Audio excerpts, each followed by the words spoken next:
எல்லாருக்கும் வணக்கங்க. எல்லாரும் நல்லா இருக்கீங்களே? இன்றைக்கி நம்ம கண்ணம்மா சொல்லல என்ன வீடியோ பார்க்க போகிறோம்னா, ஆட்டுப்பால் வாங்கலாமேன்னு தாத்தா வீட்டுக்கு வந்தால் குட்டி ஃபுல்லாக குடிச்சிருச்சுங்க. இங்கே ஆட்டுப்பால் கிடைக்கல, என்ன பண்ணுறதுன்னு நினச்சிக்கிட்டு இருக்கும்போது தாத்தா சொன்னார், சித்தப்பா வீட்டில் இருக்குமா போய் வாங்கிட்டு வர சொன்னார்.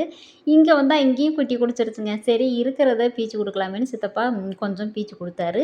இன்னொரு குட்டியில் பிச்சலாமேன்னா அங்கே சுத்தமாக இல்லை.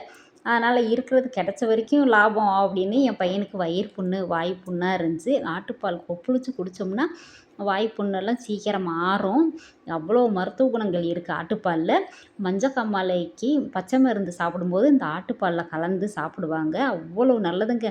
இப்போ எல்லாம் கிராமத்துலேயே பார்த்திங்கன்னா ஆட்டுப்பால் பசும்பால் கிடைக்கிறதெல்லாம் அரிதாக இருக்குது. நாங்கள் சின்ன பிள்ளையில் ஆடு மாடு கண்ணுன்னு வீட்டுக்கு வளர்த்துக்கிட்டு இருப்பாங்க. இப்போ எல்லாம் கிராமத்துலேயே ஆடு மாடை பார்க்குறதே அரிதாக இருக்குது. அந்தளவுக்கு காலம் மாறிப்போச்சு. என்ன பண்ணுறது? சரி நமக்கு கிடச்ச வரைக்கும் லாபம் அப்படின்னு என் பையனுக்கு வாங்கி கொடுத்து அப்படியே வாய் கொப்பளிச்சு குடித்தான். நீங்கள் யாரெல்லாம் ஆட்டுப்பால் குடிச்சிருக்கீங்கன்னு சொல்லுங்கள். வீடியோ பிடிச்சா லைக் ஷேர் கமெண்ட். பாய். நன்றி, வணக்கம்.